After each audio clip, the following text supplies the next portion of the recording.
আসসালামু আলাইকুম আমার প্রিয় ভাই বোনেরা। আজকের ভিডিও হলো যে কারণে তোমার বিয়ে হচ্ছে না।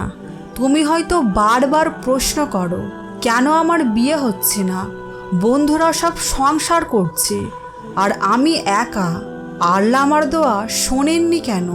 কিন্তু আজ আমি তোমাকে একটা কথা বলবো আর কোরআনের এমন একটি আয়াত বলবো যেটা নিয়মিত পড়লে তোমার দ্রুত বিয়ের ব্যবস্থা হয়ে যাবে।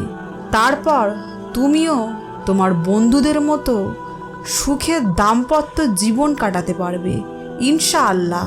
অনেকের বিয়ে এই আয়াতে নিয়মিত পড়েই হয়ে গেছে, তাই ভিডিওটা স্কিপ না করে শেষ পর্যন্ত দেখতে থাকো।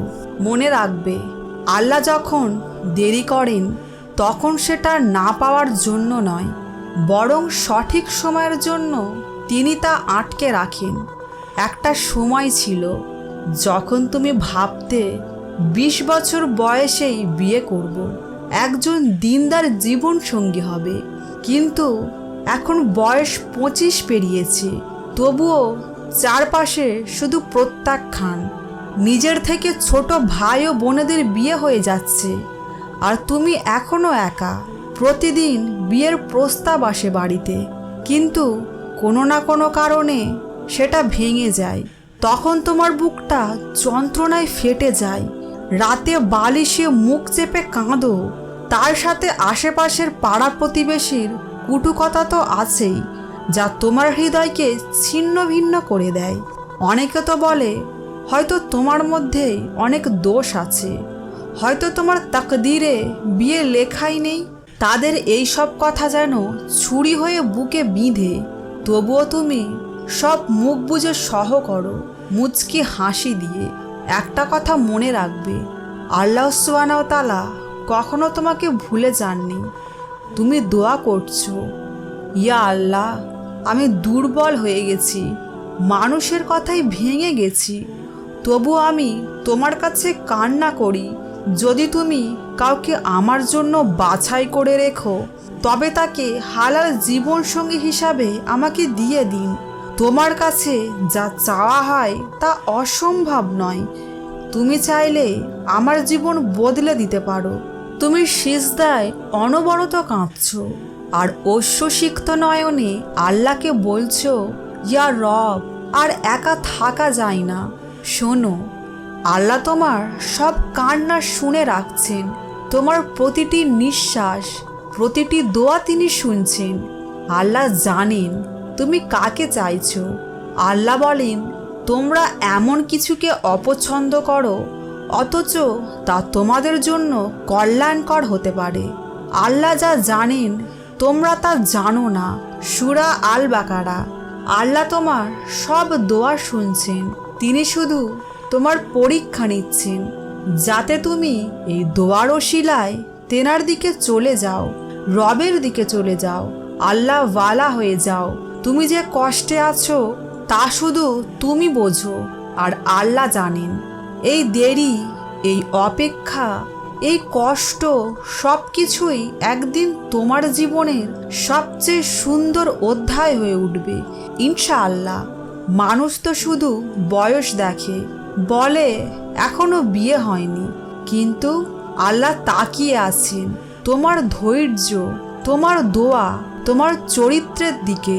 তুমি হেরে যাওনি, উঠে দৌড়াও। ছোট, তুমি পারবে, তোমাকে পারতেই হবে। তুমি তো শুধু সময়ের সাথে যুদ্ধ করছো তোমার রবের সন্তুষ্টির জন্য।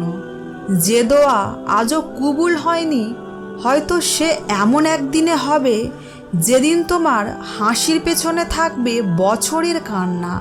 রাতে যখন বুক ভরা কষ্ট নিয়ে তুমি কাঁদো, ইয়া আল্লাহ, আমি আর পারছি না, তখন আসমানের ফেরেশতারা বলে, হে আল্লাহ, তোমার এই বান্দা তোমাকেই ডাকছে, তুমি কি জবাব দেবে না? আর তখন আল্লাহ বলেন, তোমার সময় এসে গেছে, আমি আছি তোমার পাশে, আমি তোমার রব। তুমি শুধু তোমার ঈমান ঠিক রাখো, সমাজের কুটু কথায় কান দিও না।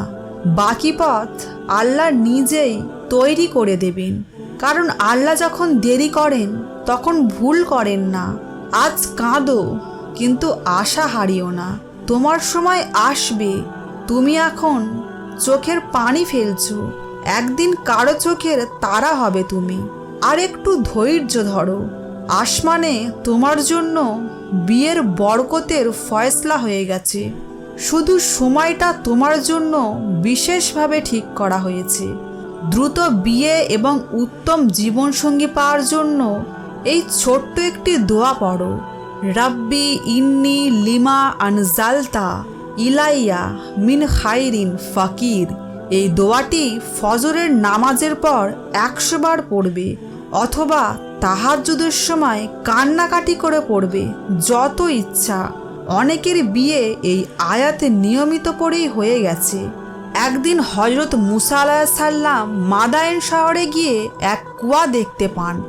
সেখানে সব পুরুষ পানি তুলছে আর দূরে 2 জন মেয়ে দাঁড়িয়ে। মুসা আলাইহিসসালাম সাহায্য করেন। তারপর তিনি এক গাছের নিচে বসে এই দোয়াটি পড়েছিলেন, হে আমার রব, তুমি যে কোনো কল্যাণ আমার জন্য পাঠালে আমি তার মুখাপেক্ষী। তারপর আল্লাহ তাকে স্ত্রী দিলেন, ঘর দিলেন, সম্মান দিলেন।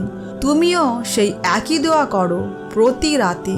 হয়তো আল্লাহ তোমার গল্পেও সেই পাতাটি উল্টে দেবেন। যারা চ্যানেলে নতুন এসেছেন তারা চ্যানেলটিকে সাবস্ক্রাইব করে ইসলামের প্রতি আহ্বানের সাথে থাকুন। আসসালামু আলাইকুম।